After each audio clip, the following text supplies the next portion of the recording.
over 4 decades, Mount Panorama Bathurst has been revered as the holy grail of Australian motor racing. Bob Jane's first win for Ford in the 1963 Armstrong 500 triggered the catalyst for other manufacturers to invest in motor racing, toughing it out for showroom honours. Mini Coopers dominated in 1966. Ford fought back with the first homegrown GT. Holden developed the mighty Monaro, and the all-conquering GTHOs turned weekend racers into household superstars. Almost 45 years on, the WPS Bathurst 12-hour showroom enduro returns to the Mount, with a 4-day festival to add new credence to the saying, win on Sunday, sell on Monday. We ran the WPS Bathurst International Motor Festival for the first time last year, and the feedback we received was great event, but we want to see production car racing, we want to see endurance racing, and we want to see it here at the mountain, hence the return of the WPS Bathurst 12-hour. Production car racing is very popular. It really proves cars for the manufacturer and for the consumer, and it also makes it economical that basically anybody with a little bit of help from mum and dad or the local car dealer can feel the car here and find their way to motorsport. I guess it's taking production car racing back to the way it was in the 1960s and 1970s, where you had multiple classes, all showroom production class, and they're based on different engine capacity. Of course, we've moved it into the new millennium, where you've got four-wheel drive classes, you've got hot hatches, which are all representative today of what you see in the mass market road-going motors, what you can buy from the showroom floor. A diesel class, an eco-diesel class as well. So from rear-wheel drive kind of, 400 horsepower performance cars right through to little 2-litre Toyota Celicas. It really is a fantastic structure in this brand new event. The WPS Bathurst 12-hour showroom enduro features 8 classes and a prize cap of $125,000. The Penrite rear-wheel drive performance class will see the World Motorsport debut of the new BMW 335i Twin Turbo, with a 2-car attack from Gary Holt and Barry Morecambe.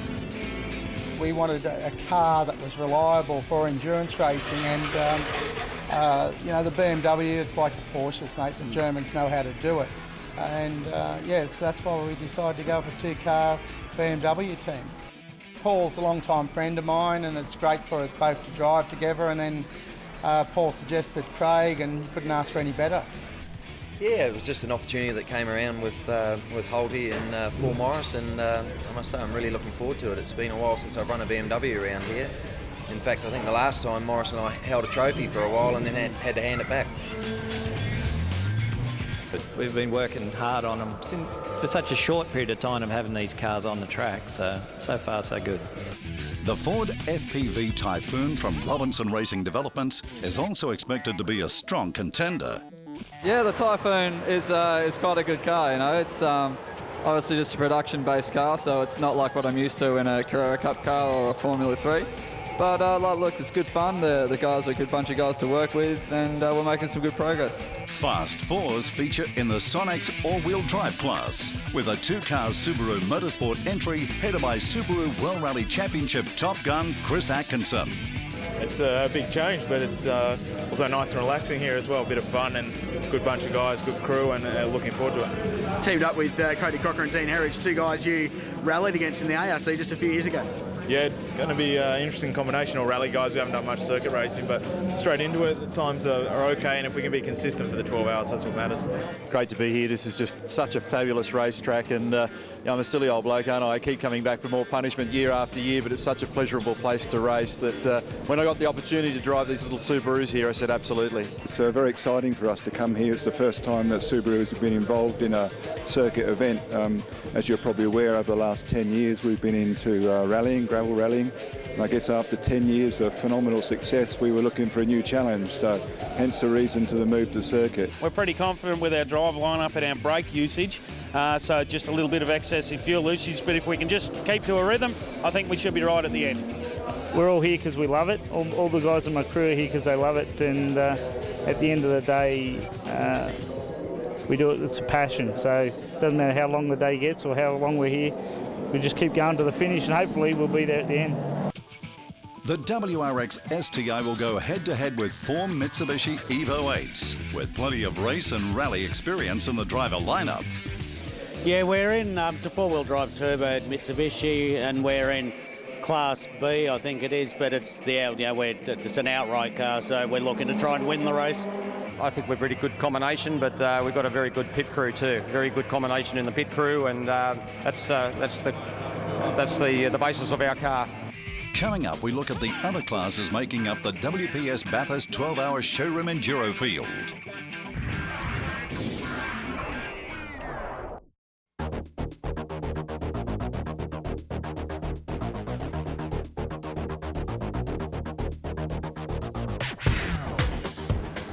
The hot hatch class will see Andrew Moffat, son of Bathurst legend Alan Moffat, join Sharon Motorsports' BMW 130i team, with series regular Luke Searle in another Beamer.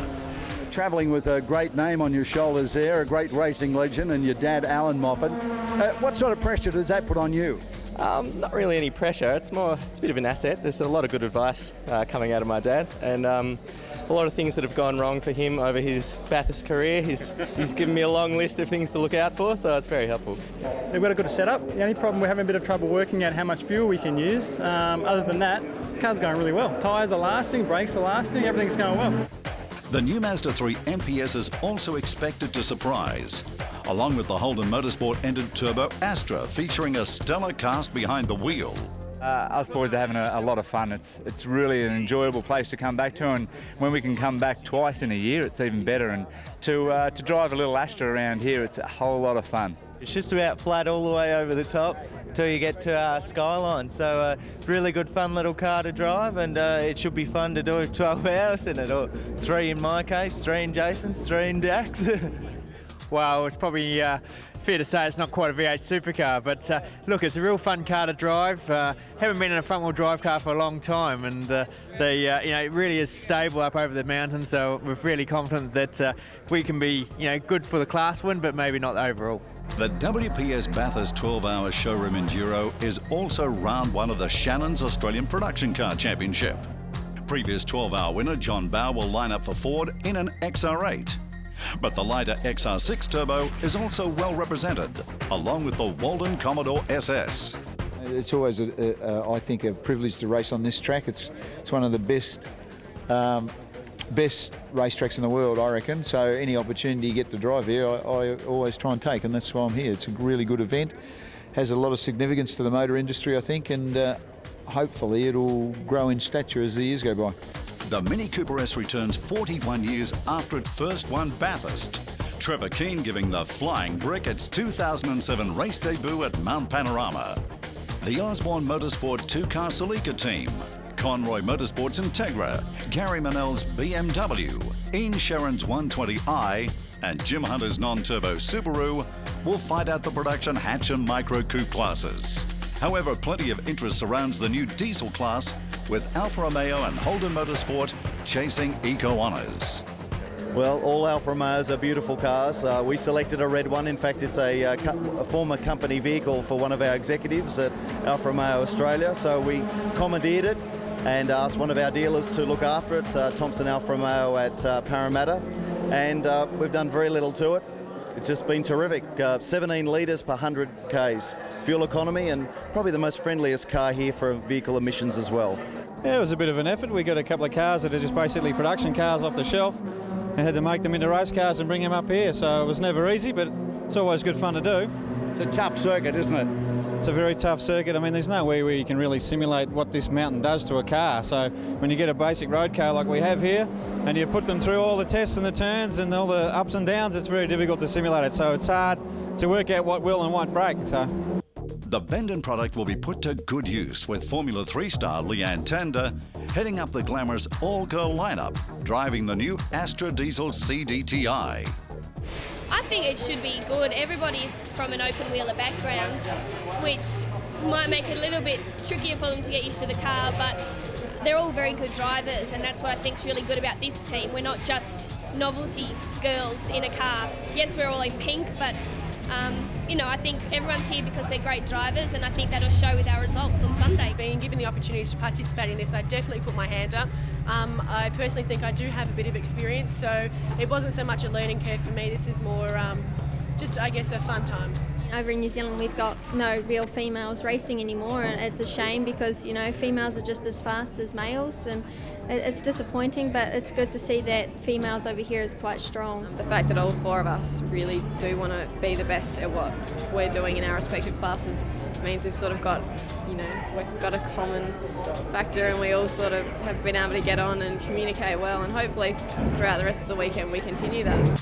For the first time in the history of Bathurst, 2 all-girl crews will tackle the mountain. The Thrifty Salika team led by Melbourne lawyer Amber Anderson. We have the all-female team, and that's made up of myself, it's made up of Helen Stig and Danielle Aguirre, all hotshots in their own right. We're going to be known as the Ice Queens apparently around the pit, so you know, I think that's a good thing. 96 drivers, 32 entries, 21 different models, and 12 tough hours ahead. This is the WPS 12-hour Bathurst Showroom Enduro. Hello folks, and welcome to Mount Panorama Bathurst.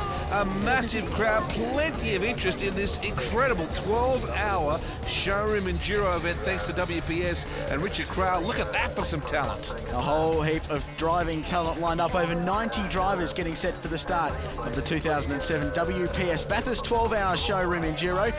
A world-class 12-hour endurance race getting set. This is a look at some highlights from qualifying, and the Alfa Romeo 159 diesel was very, very strong early in the piece, Wade, and great to see the diesel cars out there.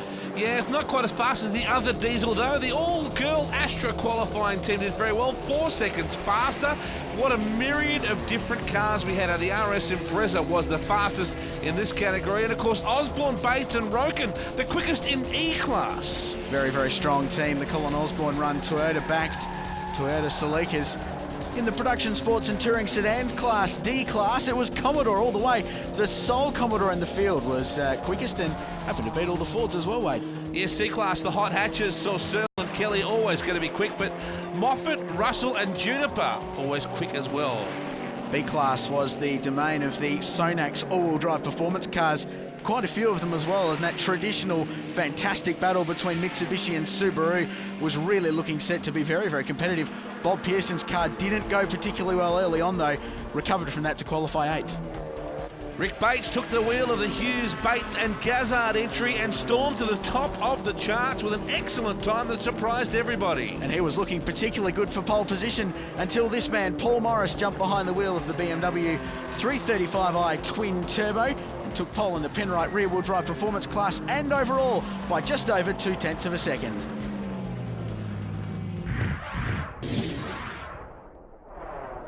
And so we are moments away from the start, and have a look at that as Dawn breaks over the top of the mountain. One of the great sights in Australia, motorsport cars on the formation lap now, getting ready for the start of the WPS Bathurst 12-hour. The 2-car, the Neville, Lowe, Wilson and Dixon Ford Falcon T50 with drummers. And this, importantly, the pole-sitting car is in pit lane. Holt, Morris and Baird in the BMW. Now, fuel dramas have affected this car. This happened just a moment ago, Wade. Look at that. Unbelievably bad luck for this team. They were absolutely the form setters and the pace setters yesterday in qualifying. Now it's gone pear-shaped. So starting from pit lane, as we take a look now at your WPS Bathurst 12-hour showroom enduro grid. Well, they're the guys we spoke about, Holt, Morris and Baird. But how about this? Hughes, Bates and Gazzard. That's a tough combination. Class B car going from the front row. Searle and Kelly from P9 in Class C. Good performance. Then Walden and Auld in the Holden Commodore. 10th outright, good performance. Jack Elsgood and John Bow going there in the Falcon as well. Big field. Further down the order, you've got Shembry, Mertens, the Conroy boys together with Hadley as well. Down, look at that 32 cars so far. Smollen, Alexander, Stubber and Manel. Right through the order, everyone's got their own chances for not only class victory, but outright as well. Just the sole car on the front row as we get set, and we're green here at Mount Panorama. Look at the four-wheel drive turbos launch. Rick Bates behind the wheel of the Scots Transport Evolution blasts away towards turn 1 here at Mount Panorama. On board the Denya, Crompton and Alajarjan Subaru WRX STI. They make their way up the hill for the first time. What a fantastic spectacle this is going to be. Look at that, headlights ablaze. This is a sight Australian motorsport has missed for very many years, but it's back for 2007. Here is the pole sitters who started from pit lane.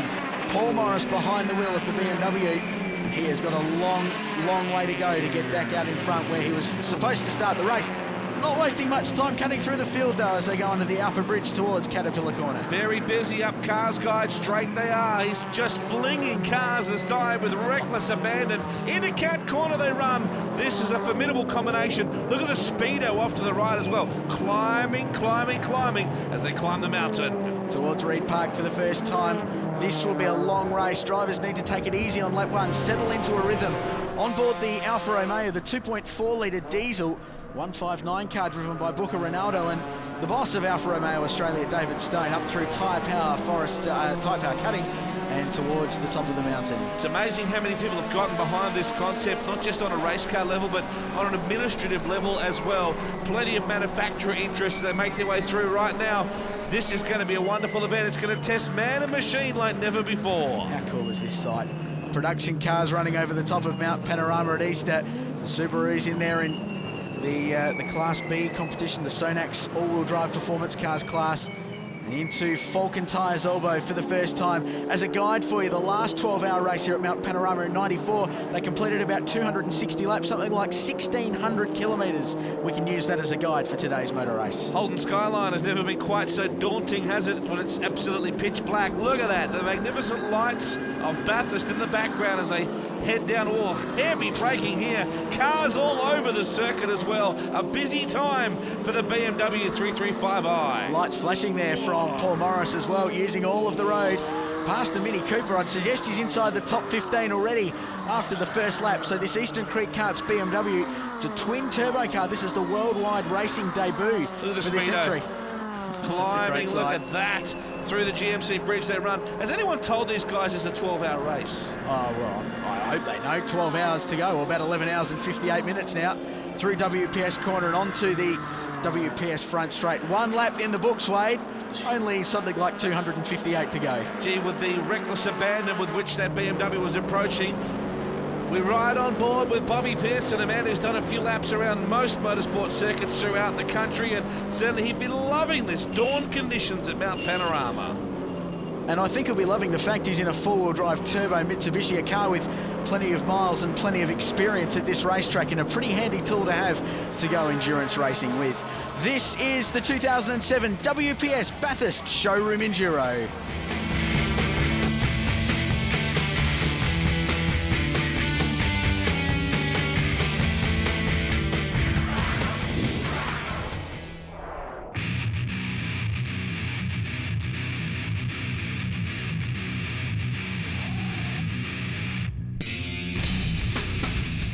Hour two of the WPS 12-hour showroom enduro at Mount Panorama Bathurst, and things already taking a bit of a twist, Richard Grail. Rick Bates leads the way. He has completed 20 laps at the end of the first hour in the Scott's Transport Mitsubishi Lancer Evolution.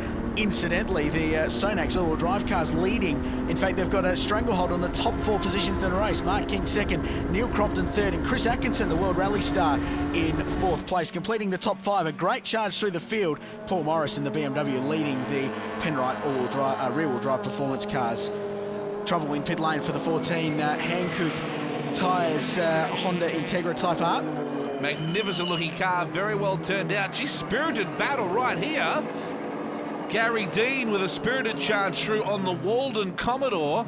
Now, Gary Dean's been suffering with both practice and qualifying fuel starvation issues. At the moment, looks like they might have conquered those issues. Yeah, really set them back during practice and qualifying, but that Subaru going okay at the moment, and hopefully that's something they've overcome for the race, and they can get through the full distance and get to the finish. And you talk to a lot of competitors up and down pit lane, the WPS pit lane here at Mount Panorama Bathurst, and 90% of them will say all we want to do is get ourselves to the finish of this motor race. It's a long, long way around this circuit. Up Cars Guide straight they head, and look at this as day starts to become a whole lot clearer for these guys. Still headlights ablaze as we take a look at the number 77 car making its way to the top. Richard Mork as well having a very good run. Yeah, he's closing in on the number 13 car. That's the class leader, driven by three-time Australian Rally champion Neil Bates. So Richard Morgan, this car he purchased only recently to contest this event. He's doing a fantastic job in the early stages. Yeah, the Bates boys already stamping their impression on this event, aren't they? And well, as well they might. They're very, very talented wheel twisters, there's no doubt about that. But Mork really giving Neil Bates something to think about through tyre power cutting. And look at this battle here, very spirited, and look at a myriad of different motorsport marks attacking it. Well, this is the battle for the race lead. Chris Pither, the young Kiwi driver, been a bit of a sensation here this weekend.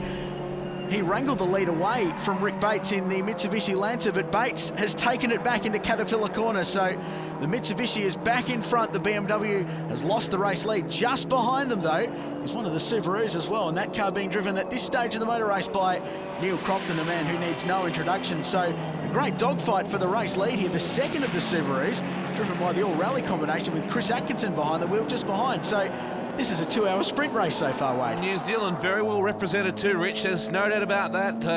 One of several drivers to come away with a win here this weekend. So we're watching with interest how our Kiwi friends are dealing with the mountain. Great aerial shots now as we start to get into the end of this second hour of the WPS Bathurst Showroom 12-hour Enduro. Oh, have a look at that. The number 7 Subaru, Neil Crompton, brake discs glowing.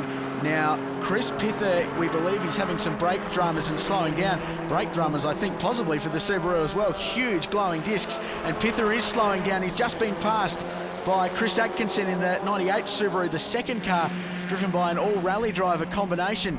As we've seen Rick Bates out in front, continuing to lead the way. So Pither is in problems, having some dramas, and Neil Crompton goes past as well. So the Subaru's marching forward, and he's in pit lane. So is the Hankook Honda, once again, the second time it's been in pit lane in this race so far. No problems brake-wise for them, though. The DBA sponsorship on board, ensuring that they'll have a pretty safe day today, I would think. Meanwhile, back at the ranch, the 66 car charging through the WPS chase as well. What an amazing spectacle underneath the GMC bridge. We're starting to get some serious daylight to deal with. No one's turned the candles off just yet, though, as we still charge deeper and deeper into this second hour. Headlights still on for Paul Faulkner in the Porsche Part Falcon running through WPS Corner. Here are the race leaders, Wade, working their way through lap traffic, which is going to be a key part of the race. This could be 2 brake troubles for the 17 BMW with Chris Pither behind the wheel. That brake disc is glowing hot and some flames there on the pads as well. Grant Boyden is down in pit lane. He's caught up with Nigel Bolling, the team manager for the BMW outfit. It appears as though when the car gets light in any corner that you're pushing, the ABS brings it on and drags it on a little bit. And it doesn't take long before it all glows. The driver feels that wheel dragging. Luckily, he was there before the pit entry and he brought it in. Dramas early for that team. Meanwhile, no dramas here. The Denia Crompton Alajajan combination looking to line up the Atkinson Subaru for 3rd place here. Very fast part of the course. Coming up to WPS Chase and through. Big pass. Nice move, and when experience counts, Neil Crompton's got it, leads the way. This is a great battle as well for the diesel honours. Just the 2 diesel cars in the race, the Alfa Romeo 159 and the Bendon Holden Astra, driven by the all-girl team, Leanne Tander, starting the race. The Formula 3 driver who's got back into the seat of a production car, has some miles here in one of these cars in the past as well, and doing a great job keeping up with the higher class car, I guess, the Alfa Romeo, running in the 2 diesel class cars. Great to see a representation from the diesel marques in this field, and really opening up to the realms of different engines and different types of cars in endurance racing, Wade. Bendon lending their support to this team, which I think is a wonderful thing. And of course, what will be interesting will be the mileage that these girls get out of this car. Could be tipping that there's not too much fuel stopping going on. Same goes for the Alfa Romeo. I think, if anything, the diesels will make up plenty of ground today by the fact they can just keep going round and round and round. Was talking to David Stone, the Alfa Romeo man, earlier on today, as we take a look at Christian de Gosten in the 25 car cutting his way through. Christian's been a bit of a star early in this race in the privately entered Subaru. Talking to David Stone in the number 76 Alfa Romeo earlier on. Really proud of what they've done. That car was a former demonstrator model. They've stuck a roll cage in, so that's production car racing. It's fantastic. I'm a bit surprised he didn't sort of back it in with some of his newfound drifting skills, but trouble for the Thrifty Car Rentals entry.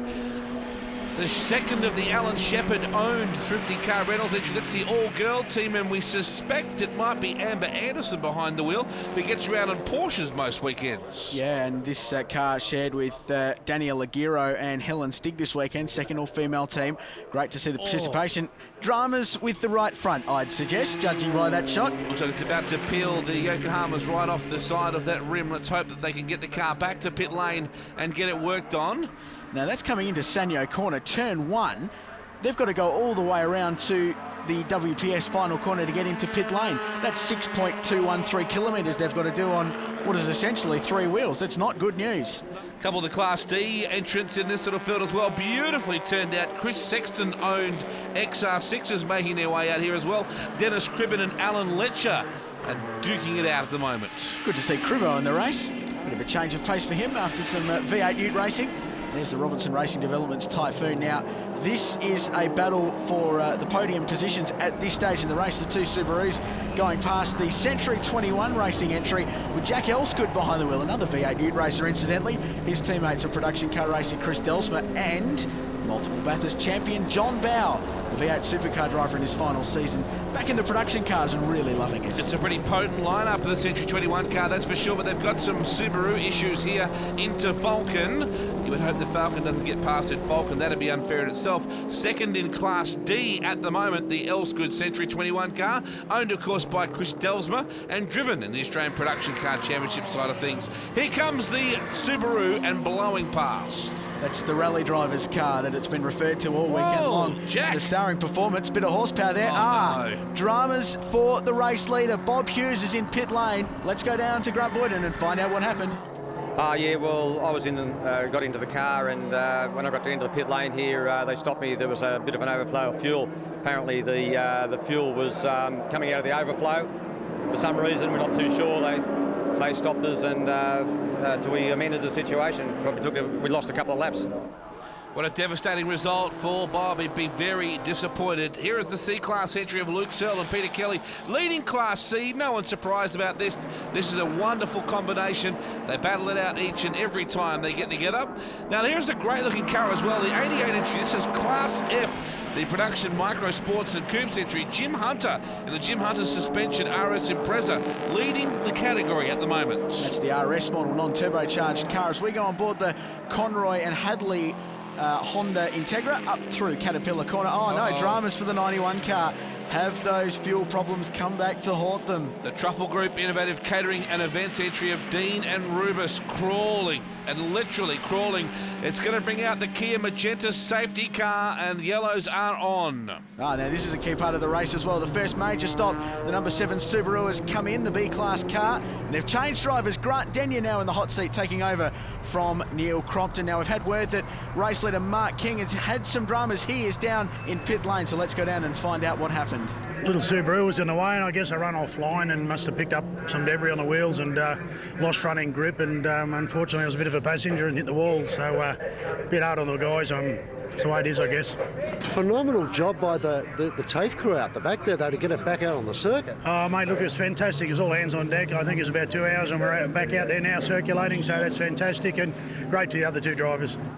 Good bloke, Kingy, there's no doubt about that. Back at the restart now, and the Rondo car's starting to make its way forward. The Kia Magenta's safety car has moved off the circuit. Let's go racing.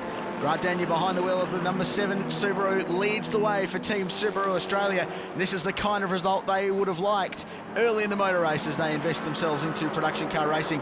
Morris is up to second place, and that BMW coming out of Sanyo corner, he is looming, and he has charged his way from the back of the field. We saw him cut his way through after starting from pit lane, some fuel dramas early on. Hopefully that doesn't come back to haunt them later on in the race, but there's no doubt, certainly, that this car has got some race-leading pace. Look, some all-girl action there for you as the Lady Leadfoots charge around the WPS corner just then and head down the main straightaway. The Bend-On entry has been very consistent indeed. You've got a diesel car up against the Thrifty Car Rentals entry. You'd argue that they're both thrifty cars, really? You certainly would. The diesel car certainly won't be using much fuel, and the Thrifty entry, Amber Anderson, Helen Stig and Danielle Aguirre recovering from some dramas early on. Speaking of dramas, Rob Rubus has made his way back down to pit lane. Let's go down and find out what happened. Oh, unfortunately, the motor looks like it's, strangely enough, seized, which is a very unusual thing for a Subaru to do, so not sure why. Well, that is absolutely just terrible bad luck. Subarus don't do things like that, and, well, unfortunately, it has happened to them. Change of lead happening right now. Gee, this BMW 335i has got the goods. We're working towards the third hour of this motor race, and Paul Morris has gone from last, 32nd, started from pit lane, and he is now in front. The BMW Twin Turbo, in its worldwide racing debut, is doing a wonderful job, and that crew have certainly got their early dramas fixed. They now take the lead from Grant Denyer. Interesting to note, our Penrite high performance rear-wheel drive class leads the Sonax all-wheel drive performance cars at the top of the leaderboard. Third place, Sip, DeGostin and Nicholas in their Subaru. Atkinson, Herridge and Crocker are next, ahead of Bob Pearson, Metzler and Stewart. Mitsubishi's next with Hughes, Bates and Gazzard. The class leaders, Wato, looking strong. Yeah, absolutely. This race really starting to heat up.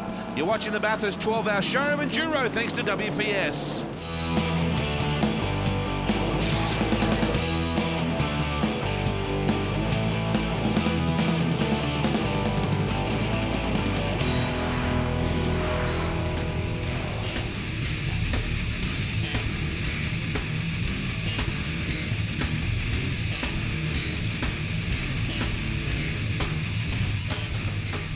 It's the third hour of this awesome 12-hour showroom enduro thanks to WPS. And look at this, the battle is on for fifth. Hughes having a crack at Anton Meschler here. The good doctor coming under some pressure. Bob Hughes is on the comeback trail after some dramas early on in this race in the Sonax all-wheel drive performance car class. What's the opposite of a house call? Because I think that's just what happened just then. Just time for a driver change. Just coming out of the pit lane right now is the 6 in the H category. The Bendon Holden Astra. Leanne Tander jumps out. Christina Orr, the young Kiwi driver, jumps in now. Smoke coming out of the Walden Commodore.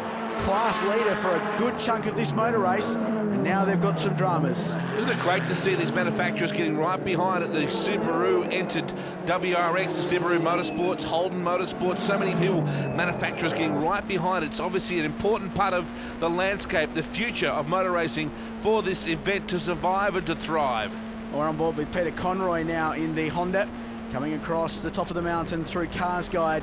And let's have a listen to this Honda. It's a great noise.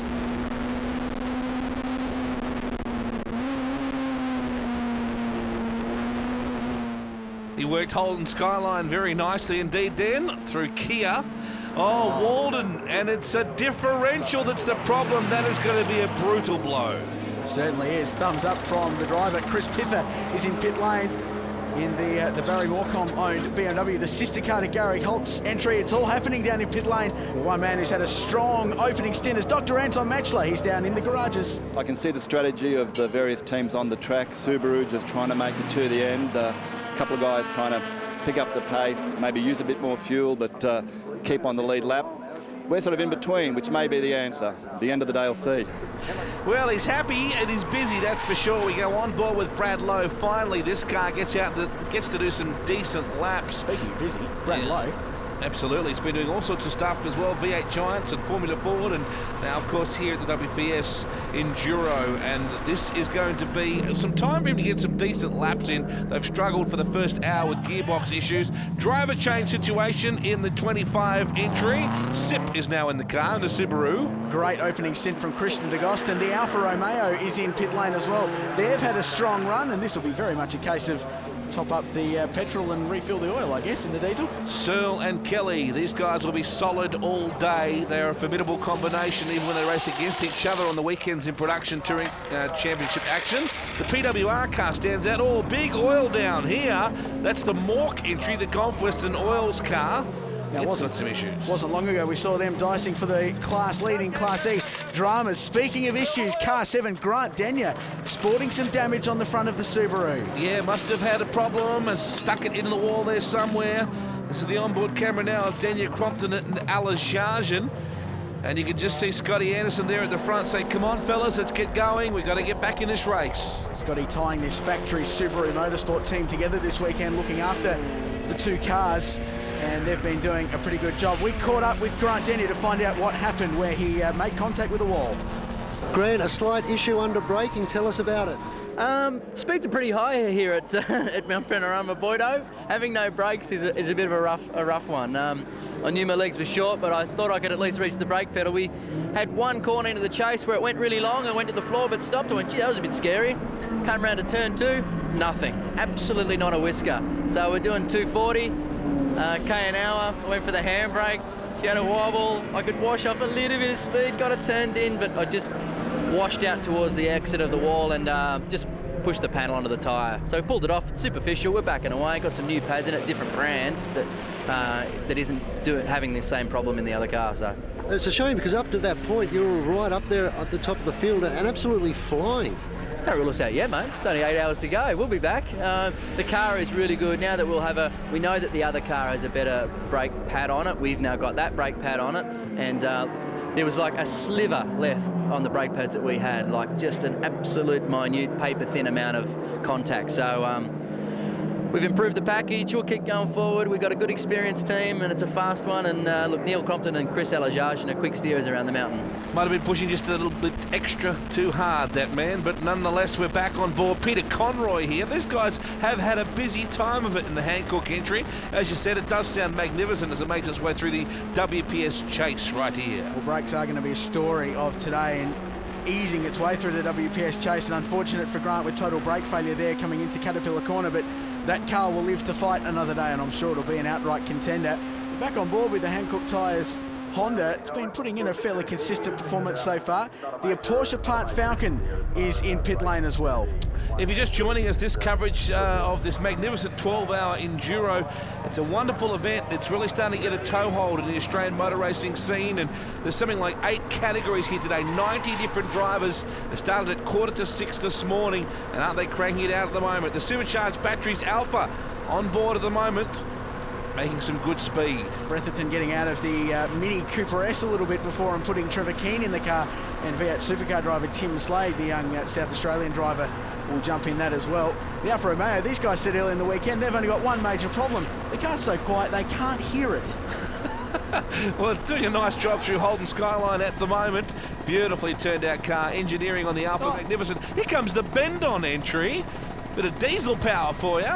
Girls are really trucking. Young Christina Orr behind the wheel now with Lauren Gray and Samantha Reid still to come.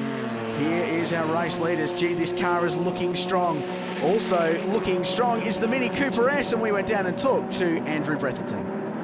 Yeah, down here with Bretho, he's just hopped out of the Mini. Tell us what it was like out there. It's fantastic. The little Mini is such a dynamo across the top of the mountain. Started to get a little bit wet up there. The bigger cars had to back off. The Mini just powered on through. It's really, really reliable. You look like a very happy race car driver at the moment. I am. You could not get a better car. We're getting good fuel stops, heaps of power up the mountain. It's just fantastic. The team's running really well. We're having a ball. We just ran out of fuel on Conrod then and I coasted in, so we're going okay. Well, in comes the Mechler entry. They were running 4th coming into pit lane right now, so what a solid day they've had. Product Bobby getting in right now. Strong pit stop for these guys, and not quite as rushed as you'd see in other series, but it's all part and parcel of production car racing. Now, this is the battle for 2nd on the racetrack, and our battle for the B-Class high-performance four-wheel drive cars, thanks to Sonax, as they run out of Falcon Elbow down Conrod Straight. Tim Sipp is in the 25 car, a privateer entry, the Subaru Motorsport factory car with young Chris Alajarjan behind the wheel, going side by side down Conrod Straight now into the WPS chase. Can Alajarjan execute this move? Yes, he can. Nice pass.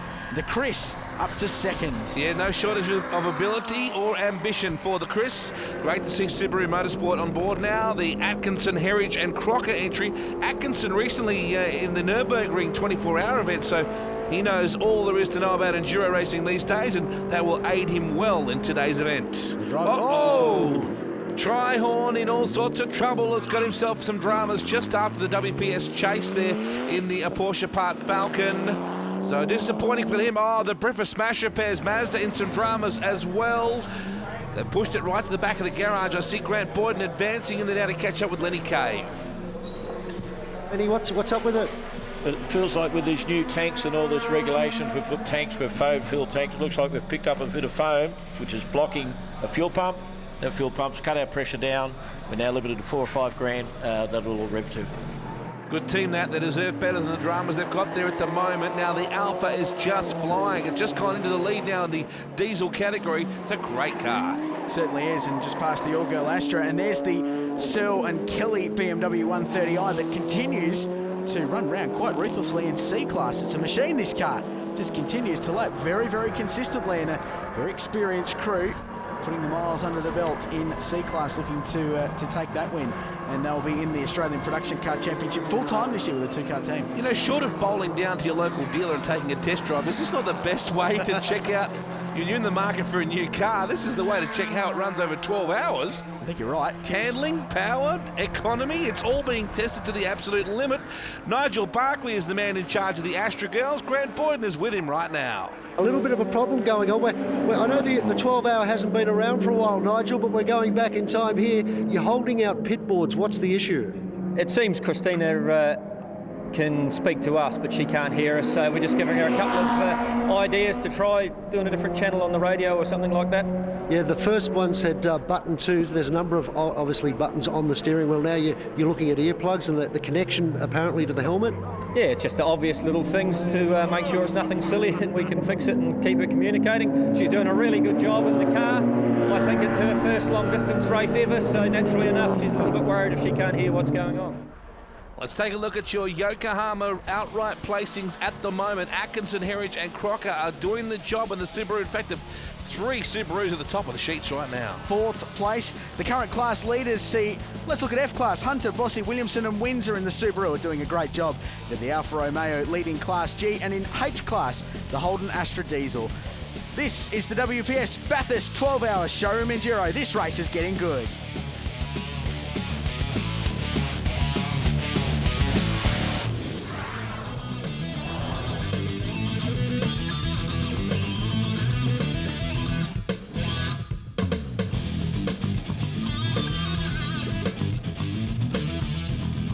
Well, we're nudging the halfway mark. We're into hour 5 now, the WPS 12-hour enduro. And coming into the pit lane is V8 Supercar superstar Kiwi driver Jason Richards. And pretty solid performance so far for those guys. Very strong performance. The Astra continues to tick away in the top 4 in its class. Front tyre change, and looks like they're doing some brake adjustments perhaps to that. We've spoken already today about the brake dramas throughout the field, and I think conservation of brakes will be a key point in this race. Tyres going back on. None of this one wheel nut stud thing in this motor race. There's 5 of them you got to do up, but the Paul Morris Motorsport crew that built this car in the Norwell base in Queensland continue to do it. Jason Richards has just jumped out in the car. He's down in pit lane. Young Shane Price has jumped in the car. Look, we've got we've got a few issues we're dealing with, but I guess if you go up and down pit lane, everybody's going to have those issues. It's about who manages with those issues, mainly brakes. We've got a bit of a turbo problem going. Well, it's not so much the turbo, it's the safety electronics in the car saying, hey, I'm racing around a racetrack. We shouldn't be doing that. Let's cut down the power and let us recover. But so we have to actually turn the car off and then turn it on while we're racing. Well, hour 8, that's not a good thing to have to do, particularly if you're coming through Skyline. Well, look, we leave it for Conrad Straight, but with Astra's, it's a great handling car, so safe, so secure, and it really is easy to go across the top of the mountain, and given, I guess, some better brake compounds or whatever we needed. Yeah, slightly more relaxed way of travelling around the mountain, but none less fun, I would suggest, for Jason Richards as we check out Brad Lowe, a busy man indeed. You wonder, wouldas, couldas and shouldas, but how well this car might have run had it not had the first hour caught up with gearbox trouble. Trouble here! The V8 Racing.com entry has gone round at the WPS Chase, and he is in the sand, the 77 car. Here's the replay. Thanks to Yokohama, just backs it in. I would suggest that was more than just driver error there, because generally he seemed to have had that car turned in okay. Well, we're under Kia Magenta's safety car conditions right now, and it's been fortuitous for Baird, Morris and Holt. They're now back on the lead lap. Yeah, strong comeback. They had some ECU dramas with that car, and they're back in contention now, and we've heard from pit lane that it's engine failure for the Honda. What a shame, a great performance before. Well, the Kia Magenta safety car has gone back into the pits. We are back under racing conditions, and at this stage in the game, the Subarus are 1-2. The Atkinson, Heritage, Crocker entry leading Dania, Crompton and Alajarjan. Their places Morris, Baird and Holt in the BMW. Sip, DeGost Nicholas next, and completing the top 5, Hughes, Bates and Gazzard in the Mitsubishi. That was a little bit close. We've just been advised too that the Morecambe entry has received a drive-through penalty for an infringement on the restart. Never rains, but it pours, doesn't it? That would rot your socks. Nearly saw contact between the Subaru and BMW coming out of Sanyo there as well. We're on board right now. Plenty of work to be done right now as they head down in the Alpha. Beautiful car. What a magnificent piece of engineering. Down Conrod Straight now, and this team continue just to accumulate the laps and looking to finish the race and get really what would I'd imagine be one of the first Bathurst race results for a diesel-powered car in just about Bathurst history. Oh, look at this. Not a result for the 2-car. The kit home entry, we've seen Brad Lowe behind the wheel of that car earlier on. Trouble here as well. Look at the closing speed you've got here. That would be the girls, unfortunately, I would say, in the second of the thrifty cars here this weekend. Stig Amber Anderson and Daniela Giro, more dramas in the thrifty cars. Now, John Bowers just jumped out of the Falcon. He's down in pit lane. We just changed brakes in just as a precaution, just to see how they were going, and they're actually got plenty on them, so we didn't really need to. But anyway, we learn as we go. Well, we're going to nip back into the pits and find out more about the number 2 car and its rear wheel damage in the pit lane. Yeah, well, we had the gearbox issue, which probably made up the engine issue, but then we sheared a set of rear studs, which I don't know what happened there. There was brand new studs at the start of the meeting, so it shouldn't happen, but it's just one of those things that happens, I suppose. I suppose in many respects that's what 12-hour racing's all about. You just never know until you get here on the day. That's it. We've all done 12s and 24s, and you know, I just feel bad for the guys because they you know, put their heart and soul into it. My team, the drivers, and it's just really hard work. Bad luck for those guys, that's for sure. Now, Baird is a man on a mission. He's now crept up to 4th, and things are looking very rosy indeed. They've certainly been to the top of the mountain and back in terms of mechanical consistencies, haven't they? It's been a very long day already, and we're not even halfway through. Started from pit lane with the fuel leaking out of this car, and then the UCU dramas, which really set them back. But out in front, how about this for a drive? He's fresh off a top 8 finish in the Rally of Portugal. He's come to Mount Panorama Bathurst. Now WRC driver Chris Atkinson is leading the race. He's probably never been in a race car this long by himself in recent memory. Morecambe has come in for being black flagged for that safety car infringement. And Atkinson, certainly one of the world's leading drivers. In comes the number 20 car, the Eastern Creek Karting Raceway BMW. Morris about to climb in. So Craig Baird will jump out. Paul Morris with that distinctive floral helmet, it's a trademark of his, will jump in. Should mention these two guys were almost classified the winners. Well, they were classified the winners in the 97 Bathurst 1000 driving a BMW Super Terra. Had the win taken off them. You know, ironic that 10 years down the track they reunite. Let's go down to Craig Baird in pit lane. Craig, you've just hopped out of the car. What was that stint like? Yeah, it was pretty good. The car felt, I said to Paul before he hopped in, I said, mate, the car's exactly the same as it was when I jumped in it. So had a few little niggly problems, but we probably half I expected that with a new car, but things trucking along. So I think we're working through the little problems, and hopefully we won't have any more. Well, Bernie seems pretty excited about the whole concept, that's for sure, as we ride on board with Shane Price now. The TWR Holden Hulk's Breath Cafe Works entry now. Earlier on in the race, Paul Jenkins in the 66 Typhoon had an incident, and we'll go down to pit lane and catch up with him now with Grant Boyd.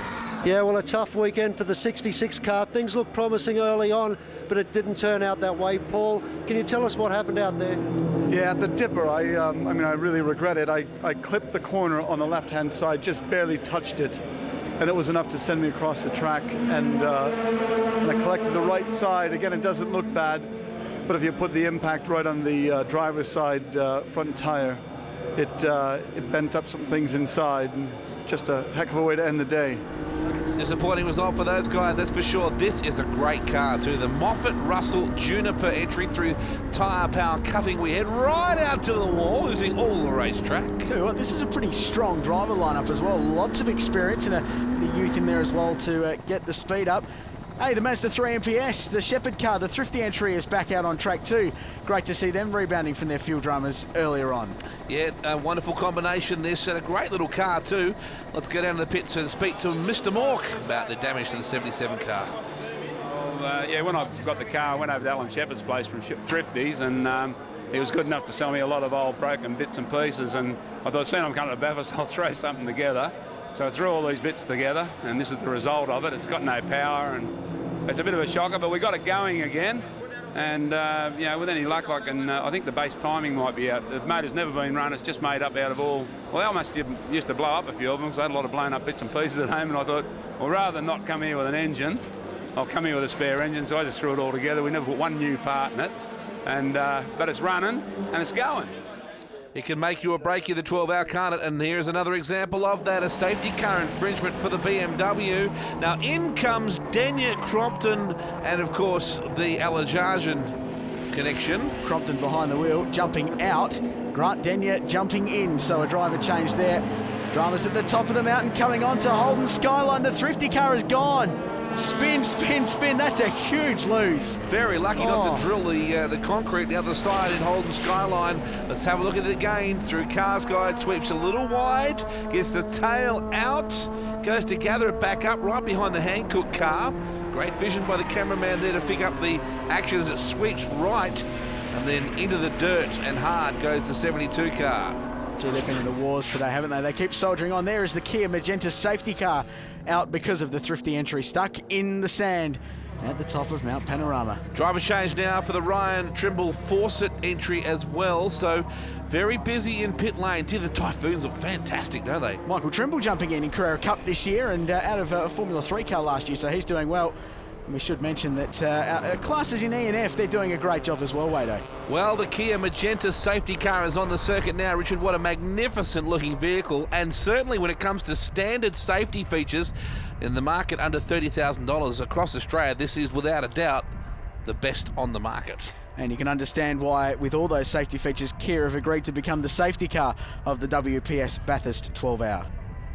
Let's take a look at your Yokohama outright current placings board, and well, the Subarus really are the ticket at the moment. The BMW keeps getting up there and then just dropping back out. Must be a source of frustration for Holt, Morris and Baird, but we'll take a look at the class leaders. The BMW does lead Class A. Class B sees the Subaru in front all the way down to Class 8, where the Holden Astra holds sway. This is the WPS Bathurst 12-hour showroom enduro.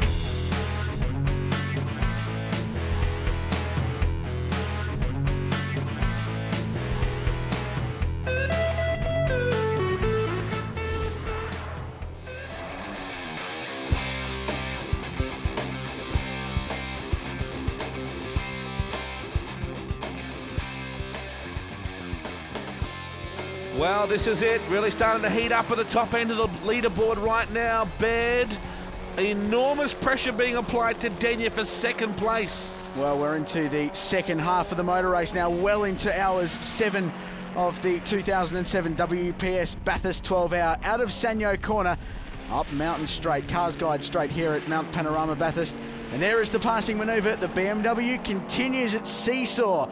It's been up, it's been down, it's back up again at the moment. Second place now, and it continues its march forward. Clearly the fastest car on track at the moment, and this car continues to bash out quick laps. Lechler, Turner and Callaghan are serving a drive-through penalty thanks to overlapping at the restart. And we're on board with the girls who are doing a wonderful job here today. They make their way through tyre power cutting now.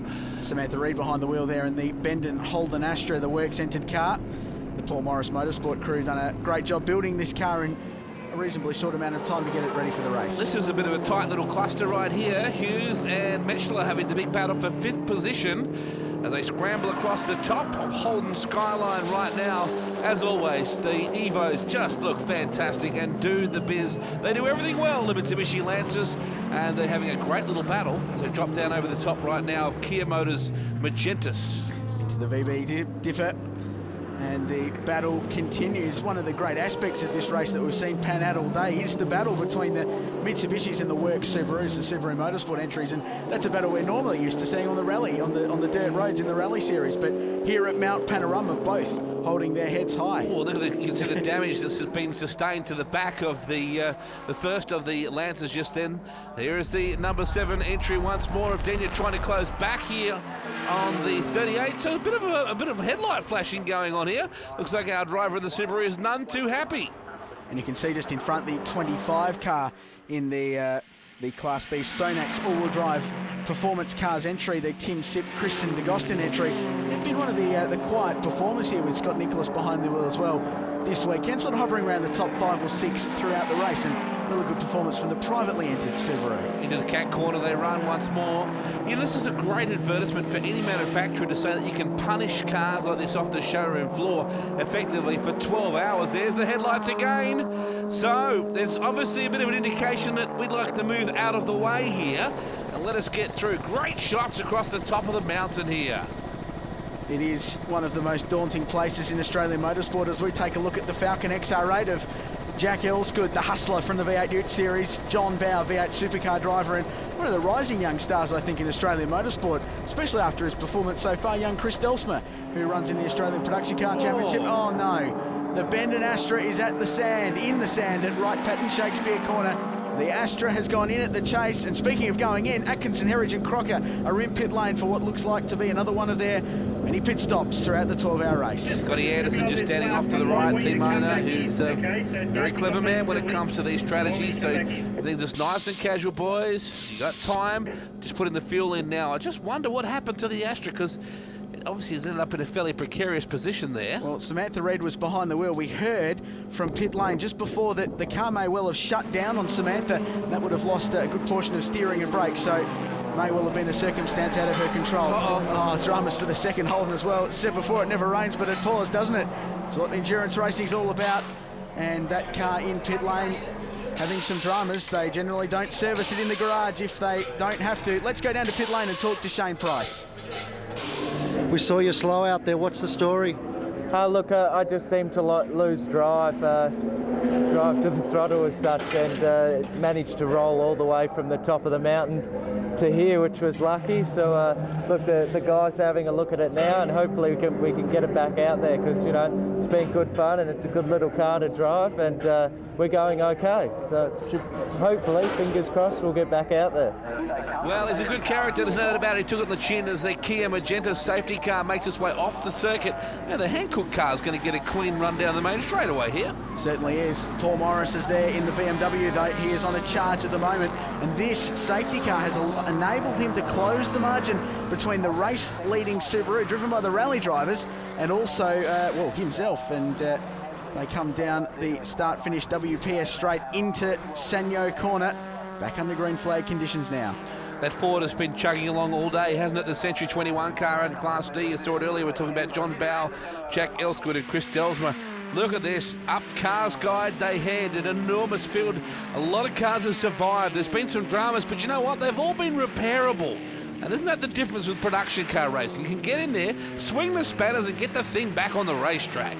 Absolutely right. We hear from pit lane the dramas with the Holden Astra. We were correct with our initial report that the car did shut down. It's a gremlin that the green Astra has been experiencing this weekend as well. A situation outside Samantha Reid's control, and that car ended up in the sand, which was, of course, the reason why the Kia Magenta safety car was out on track. Gee, isn't Chris Alajaja giving the high beams of work out on the Subaru? He really wants the rest of the field to move aside and let him get a good clear run.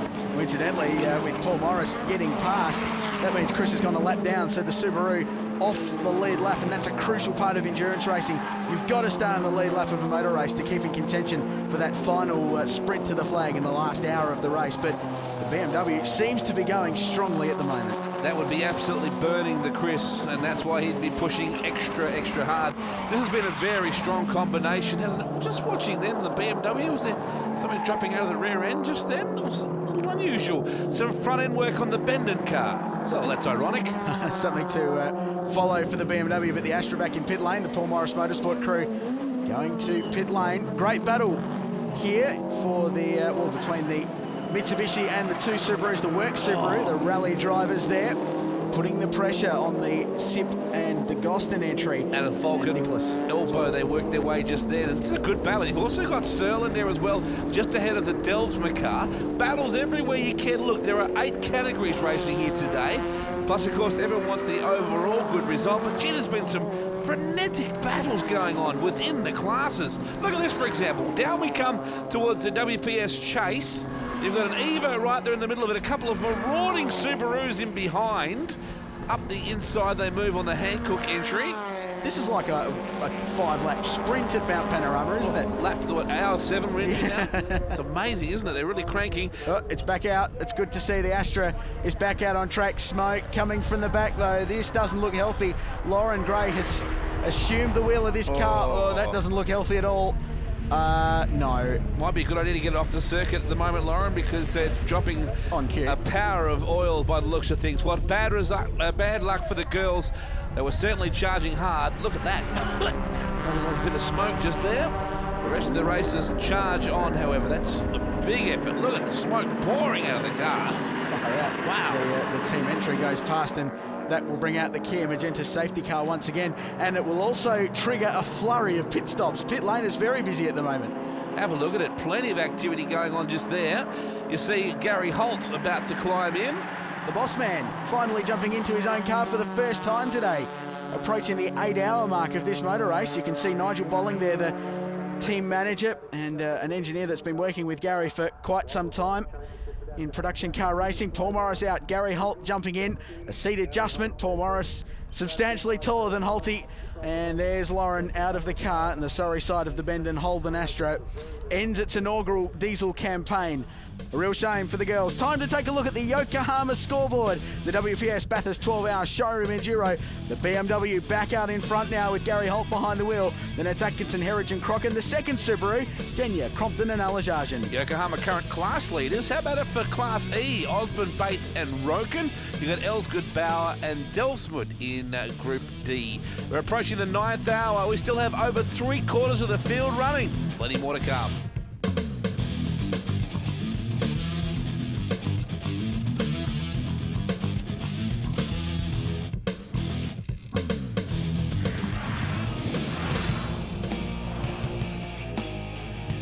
Getting towards the business end of the deal now. Hour 9 of the Bathurst 12-hour showroom enduro, thanks to WPS. And we are under Kia Magenta safety car at the moment. The field bunches up. There is the Bendon entry. Unfortunately, major problems for them. Gary Holt now in the car for the first time. And this awesome XR6 Ford Falcon Turbo to lead them onto the main straightaway. And Wade lights up because the Ford will lead the field onto the start-finish straight at Mount Panorama. Been a while since that happened. Letcher, Turner and Callahan.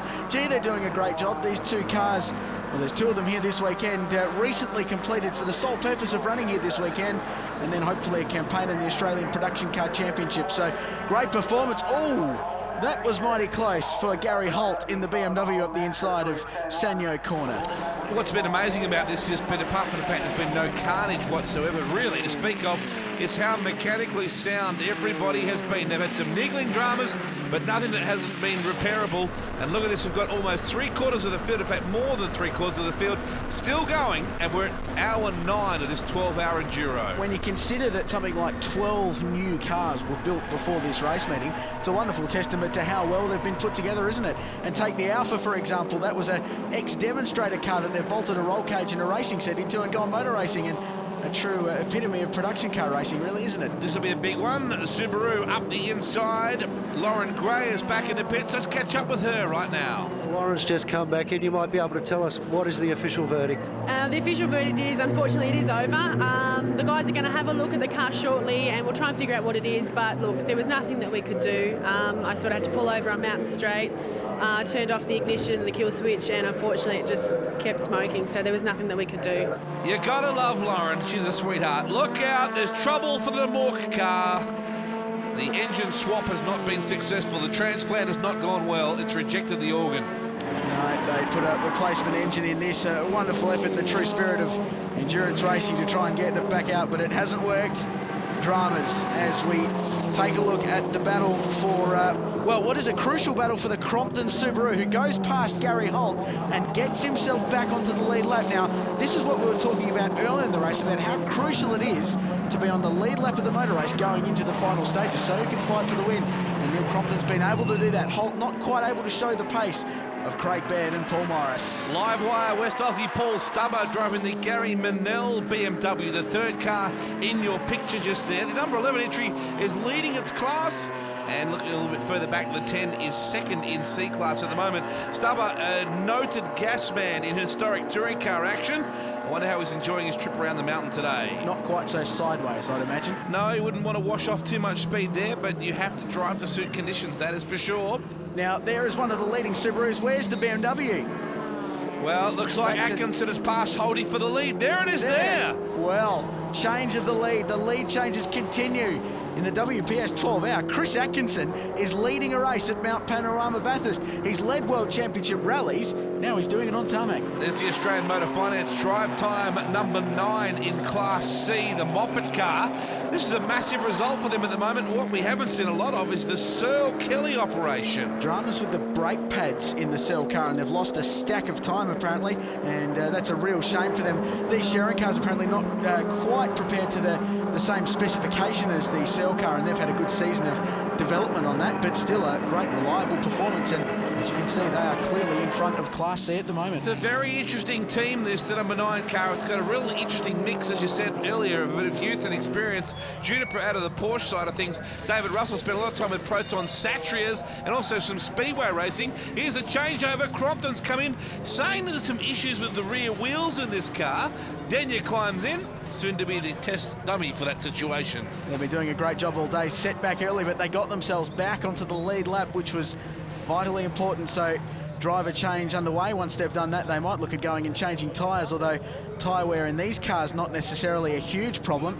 And Neil just sits in there and has a chat to Grant and helps him with his belts just to let him know what's going on. Seems so laid back, doesn't it? Look at everything. They've got their time to source the problem. Working on the rear brakes. Here's a strong showing, isn't it? One of the Toyota-backed Osborne Motorsport Celica's with Colin Osborne, president of CAMS, and 3-time Australian Rally champion Neil Bates behind the wheel of that car. Really, really strong performance from them, and Roken behind the wheel as well. Word is filtering through. The guys with the Subaru have worked out the problem. They're actually going to raid the display car for the spares. So this will be big. The team are very busy indeed, trying to get the spares they need. Here's Neil Crompton to give us a bit of a view on what's going on.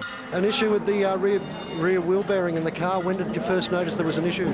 Turn 2. It was just instantaneous. All of a sudden it just made a howling sound, and I knew there was something wrong. It was like a metal-to-metal sound, and we also changed the pressure height of the brake pedal, so I knew there was something to do with the brake system or a hub had moved or whatever. So what a body blow for the Subaru team. Crompton visibly disappointed after all that hard work.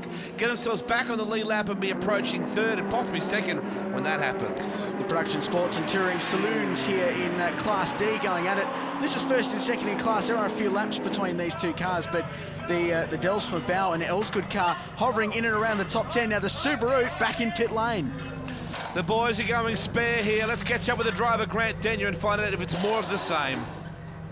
Grant, what can you say? This must be just absolute disappointment. Yeah, we had really big hopes for this place. But a terrific driver lineup, but it appears that I've inherited a bit of a mechanical failure. Neil's done the fantastic flick pass, thrown me in and brought it in with a bit of a drama. Something in the back end has failed. We're just trying to gather the componentry to rebuild it. It's a suspension component, and we wobbled around for a couple of laps to try and not lose any, but it's a bit more terminal than we thought. Oh, look at that. This is going to take some time. This is the race effectively gone for this team. Well, it certainly puts them out of winning contention. All they can do now is salvage some parts. We heard before they were going after the spare car to get some bits. Oh, no. The 25 Subaru, the Gold Coast-based Wilson Brothers racing team, had done such a good performance, but dramas now. Here is a battle between the two BMWs, but Grant Boyden is down in pit lane with some info about the Subaru. You know, there's many things that can upset your day here at Mount Panorama. Some of them are expensive, and some of them, well, they come from very cheap parts. This is the wheel bearing from the Denyer car. Unfortunately, when Neil Crompton was out there, he heard a grinding noise. You can see, well, it's usually a one-piece outfit, and this is broken into 2 pieces, and it's completely and utterly worn. What makes it even worse, though, is if you go down to the hub itself, it's still a little bit hot, but this is what's left of it. You can see there's still remnants of the wheel bearing out there on the actual shaft itself. It's really, really hot in actual fact, but you can see there's not much left of it, but just a simple little part like that can ruin such a great performance for a team that were looking so strong. Yes, Porto in the trenches there, that's for sure, as we approach Holden Skyline here. The battles everywhere you get a look. Hard to believe for like 10 hours into this race, it's going off. The Porsche Part Falcon, Howe, Faulkner, Trihorn and O'Keefe doing nice things, actually, running very consistently in their Falcon. As we look coming into Reed Park, in the background is the Mitsubishi going round. That was dangerous. Was that Bob Pearson in the 33 car? Well, it's going to bring out the Kia Magenta safety car for another caution period. Surprisingly few cautions in this race. Here's the replay with thanks to Yokohama Advan tyres, and it is the 33 car just in the background there spinning. Bob Pearson behind the wheel of that car, so dramas for Bob. Yes, disappointing stuff, that's for sure. This late in the race, you can ill afford their mistakes like that. We're under the Kia Magenta safety car situation right now, and I think there's even more drama still to come.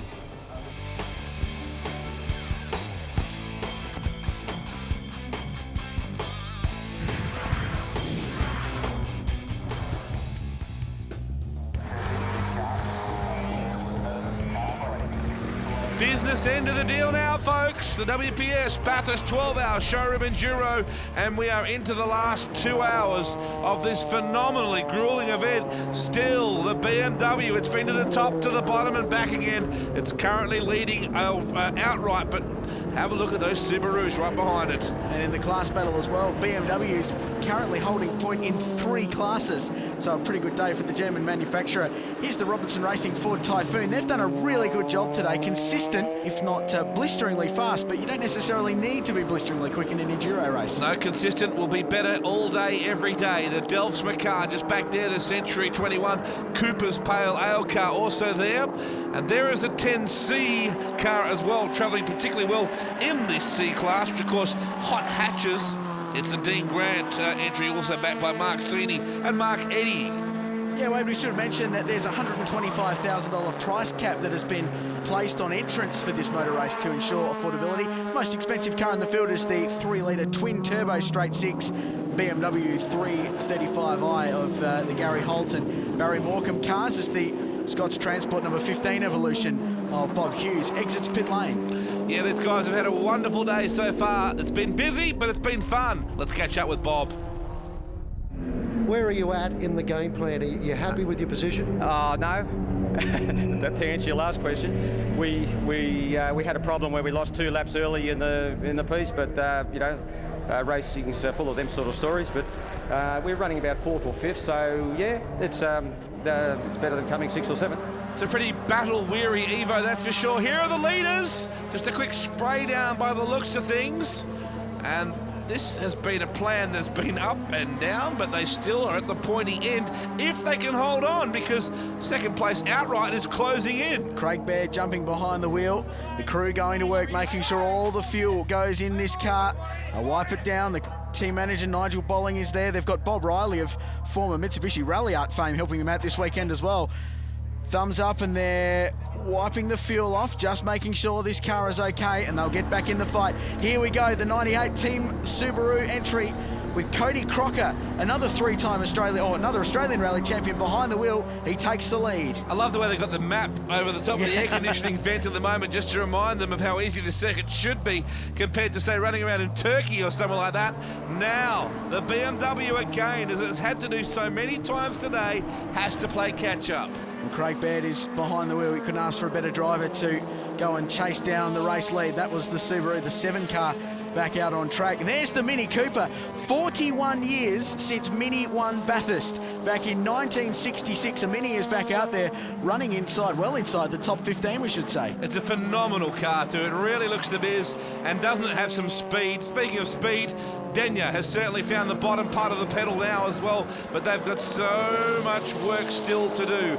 In comes the Subaru of Crocker. Race leaders, how good is this? We're coming towards the climax of a 12-hour race, and we're having lead changes, some pit strategy playing out. So the change of the race, Cody Crocker jumps out. You can see him wearing his rally-style open-face helmet. There goes the sun visor, the application for the sun visor across the windscreen now as the sun starts to set low. Scotty Anderson looks remarkably relaxed. Well, the BMW is back in front now. And look at that fluid at the back of the car. This will not go down well with race stewards. They will not like that. That is trailing a lot of petrol out the back of the BMW. So this could be a problem for the Gary Holt team. Craig Baird is behind the wheel. He's setting some pretty good lap times for their closing stages of a 12-hour motor race.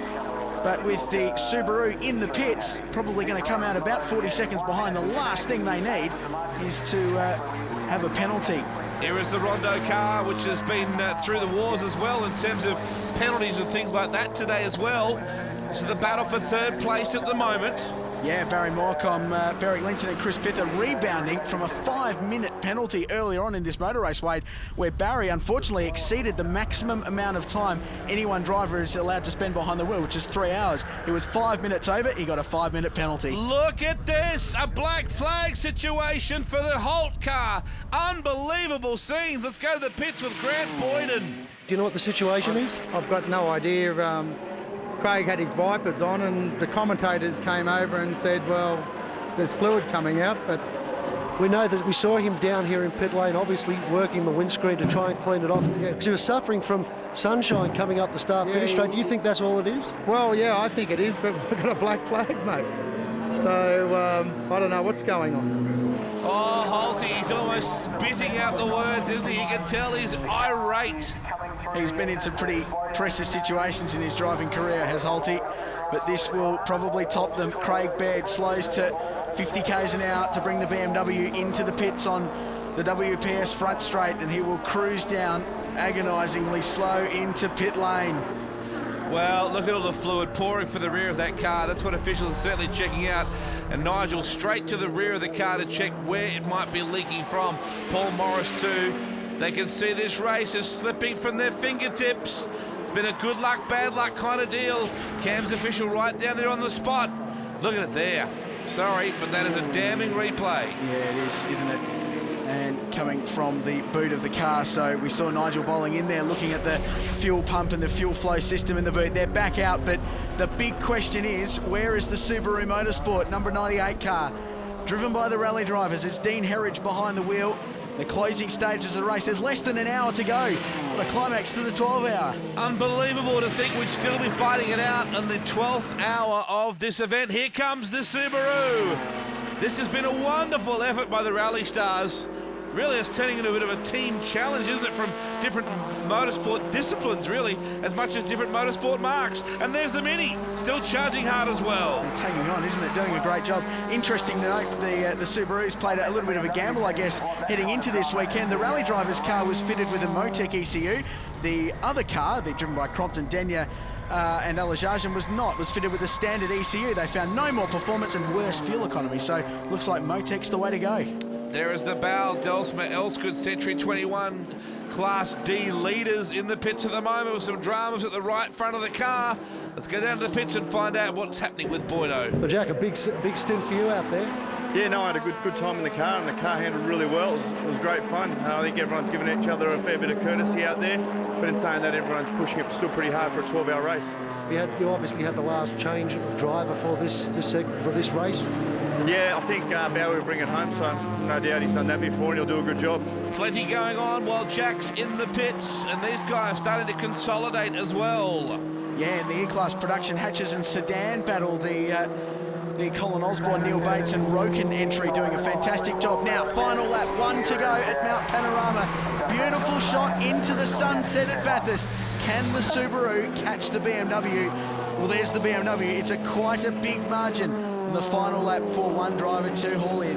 The sunrise to sundown showroom 12-hour, thanks to WPS, this Enduro. It's been incredible. It's been an absorbing battle, and it's gone right down to the wire. Who would have thought you could have 8 different categories of motorcar run for 12 hours, and we're still on a knife's edge with the result? That's incredible. This BMW, built by Team Eastern Creek Karts in the weeks leading up to the event, they only did one brief test day at Eastern Creek Raceway. Not too much preparation, but they came here with an untested car and an untested crew, but a very experienced crew at the same time, with Holty, who's a performance car champion, and of course Craig Baird and Paul Morris, whose reputations and results history speak for themselves. Not far to go. Conrod Straight for the last time. Car 20 after 12 hours and ups and downs. The roller coaster ride of a 12-hour race. We've talked about it all day. It's got the candles on, hasn't he? Wow, just about burnt the back of the Holden out then. It's incredible. What a moment for Morris too. A wonderful weekend for him. Gary Holt will be elated. He will, won't he? And Craig Baird as well. Keep in mind, in 97, Baird and Morris crossed the line first. They won the Bathurst 1000 for about 5 minutes before it was taken away from them. Revenge, I can tell you, will be very sweet. Here they come, the checkered flag at the ready. What a moment for the Holt, Morris, Baird team. The BMW 335i wins the WPS Bathurst 12-hour showroom enduro. And look at the elation on the pit wall. Nigel hugging the little fella there. Wow, look at the raw emotion. Unbelievable. Such is the strain of endurance racing. There's the crew. They've been through so much today. It's been such an up and down ride for them. Started from pit lane. Tears for Gary Holt. Well, I've seen it all in motorsport now. The 98 car will come through in second. What a result for the Rally boys. But Holt's team thrilled. Boydo was down there amongst all the tears. Gary Holt, congratulations. I can see the tears of joy, mate. Well done. Well, Boydo, the work and effort that went into this is incredible. I've never been under so much pressure in all my life, and all the boys have been working 20 hours around the clock, and you know they deserve it. And the way Paul and Craig drove the race, and Ryan McLeod with the strategy, and just the whole teamwork, and as you know, it wasn't easy. Well, great result in the hot hatches class. The number 9 BMW, Moffat, Russell and Juniper gets across the line, but Boydo's down with Paul Morris. Well done. Congratulations on a great result. It was a ripper result, and especially with the problem we had with the fuel, and we didn't know we had enough to get to the end there, and we did, so it was pretty exciting. It's just a matter in these races of keeping your head down and just going and never giving up, isn't it? Yeah, well, everyone thought the Achilles heel would be our brakes, and we never had a problem with pads all day. I saw that the Subaru changed pads and went right through, so we definitely got the best brake pads out there for sure. Yes, a very happy boy and a happy team. What a fantastic effort. In a moment, we'll check out all the official results.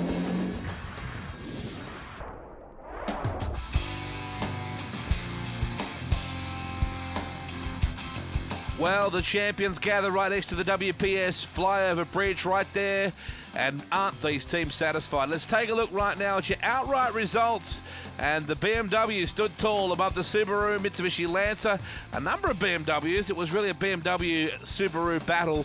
In their classes, though, well, the A-class situation, well done to the boys of the Beamers. Thanks to Penrite in A-class and also Sonax B-class, the Rally boys got home. Second outright, as we mentioned, Hughes, Bates and Gazzard. Strong finish there. And Denya, Crompton and Alajarjan home third in class. Well done to these guys too, Batesy and Bobby Hughes and the team and Gazzard. They'll be very happy. That's a heartening result. How about these guys? Talk about the surprise packets. Who would have picked the rally drivers over the professional circuit races? Great performance from Dean Herridge, Cody Crocker and Chris Atkinson. How many rally wins there? Probably the rally guys would have picked the rally guys to beat the professionals. Bob Jane, the Grand Marshal of this fantastic race, handing over the hardware to Paul Morris, to Craig Baird and Holty. A satisfying moment for him, that's for sure. Emotional, I'm sure, for a lot of these guys. You're the WPS Bathurst 12-hour enduro. Craig, congratulations, a great result. What was it like to bring it home? Oh, it's always nice to get that job, I suppose. I did it here in 97 and I guess 10 years later we've done it again, so it's always nice. Look, everyone digs in, you know, from the guys doing the tyres all the way through to the guys that did the car, to the drivers. So I think sometimes we get the easy job. Those guys are here till 3 in the morning, they finish the car late, and look, I'm happy. I don't know what else to say really. Well, you've proven that the Rally boys can mix it on any type of surface. Well done. Yeah, look, we've done it for the Australian Rally guys, but look, we're pleased to be a team. The guys, as I said before, in the team have done a fantastic job to build these cars under that pressure. We've learned a lot from our teammates as well. I mean, they've got the experience, and we've learned a lot this weekend from them. And to these guys, have done a fantastic job. It's been great to be part of. Well, Cody, what a great result. Can you go one better next year? Well, we had our hopes pretty high for most of the day, I have to say. I jumped out of the car and saw our name at the top of the list and thought, my God, we're going well here. So, we just continued on. But, unfortunately, we fell to second, but we can't be unhappy with that, and looking forward to next year. Chris, it's a bit different to rally car driving, but what do you feel when you come to Mount Panorama and you can finish on the podium? It's massive. I was thinking about it the last few laps and driving around here, and you're so focused all day, and then you get a bit of time to relax at the end, and you're driving down Mountain Straight, and you're like, oh, this is pretty cool. Hard-earned podium spot there. What a better thing, what could you do better than come up here, Mount Panorama on a Sunday with your mates and end up on the podium? Pretty good. Well, you've been up here a couple of times. You're enjoying this. How does it feel to be standing up on the podium? Yeah, great. I've done all the 12-hour races here. I've finished every one of them, won my class in each of them, and this time we got a podium. We got second in the class, but got on the podium, so that's a bonus. Well, the hot hatch side of things, Class C, says Moffat, Russell and Juniper take the win in the 130i BMW. BMW all the way, really, in the top three. Grant, Senior Eddie, Searle and Kelly rounding out the three. Yeah, look, it's been a huge effort to get the cars ready. It's been, I said to the guys when before we went out on the podium, 12. Who would have thought 12 hours ago, starting in the dark and sprinkling rain, that here we are with a podium and a top 10 result and 6th outright. It's been an awesome event, and we'll definitely be back next year. Class D for production sports and touring sedans sees a Ford whitewash. Elsgood, Bow and Delsby getting the win. Letcher, Turner and Callahan doing well. Howe, Faulkner, Tryhorn and O'Keefe rounding out the three. I don't think I've ever won an outright here, and to win an outright here today in class is a very special event. I want to thank my two co-mates, co-drivers, John and Chris. Did a great job, and once again, thanks very much. So it was a buzz all weekend. It was my first visit here, and to come away with this is just the dream, In the production car hatches and sedans Class E, Osborne Motorsport were 1 and 3, with Osborne, Bates and Roken first. Great performance from the Mini in second. That little car's gone sensationally all day. It's a Toyota, so we expect some reliability out of it, but the guys in our team just did a great job at giving us a car that was a perfect weapon for the job, and to the boys in the team and our sponsors, thanks so much. It was an easy car to drive. The setup was fantastic. It made us drivers look good, to be quite honest. The car was fantastic. But I've been up here a few times and absolutely love this place, and thanks to Colin, Osborne Motorsport, and as Colin said, Toyota, great cars, go all day. I think we did our fastest lap on the second last one, so that proves how fast and how strong it still was at the end. In Class F, the production Micro Sports and Coupes, a great performance from Team Sharon. They got the car to the finish and won it. The boys did a great job in driving. We're all consistent, and the team were just amazing. My boys at the workshop have worked endlessly over the last couple of weeks preparing the three cars, and it's just fantastic. Eco Diesel over 3.5 litres, or Class G, sees the boys from Thompson Alfa Romeo take the win. Booker, Ronaldo and Stone. It's the first time I've raced with the brand, and look, it's a bit of a dream come true for me, and I'm hoping it'll continue, so feels good. It was a huge effort. The team just put 180% in. It was just awesome. The car had more talk than a TV presenter, mate. It was awesome. It just kept on going. It was awesome. It was great. Well, I'm very proud for our team, but also for the brand. It was important that we showcase our diesel models here at the best racetrack in the world, and we've done it. We've finished, and finished very, very well. So I'm very proud of everyone, and I know that our new models are serving us well. So it's just been a great day. Well, the team trophy goes the way of the Sharon Motorsports entry. Those guys did a wonderful job to finish first and second in the hot hatches, and they also took out the win in the Micro Sports and Coupes. Well done, fellas. To get a teams award is what it's all about for us at Sharon. We are all about team, and this is going to mean a hell of a lot to the boys. It really is. So just thanks a lot to the organisers, very much. WPS for sponsoring the whole event, of course, and we just can't wait to come back and do some more production car racing as soon as we're invited. What a day it has been, Richard Crowell. A phenomenal event. Great event, great to see the 12-hour back on Australian shores, and I certainly think this event's got a huge future in Australian motorsport. Wade, great result for the BMW team, and also for Subaru Motorsport. Who would have thought they would have gone quite that well? Next year's event, it'll get here closer than you think. www.bimf.com.au. Until then, we'll see you next time.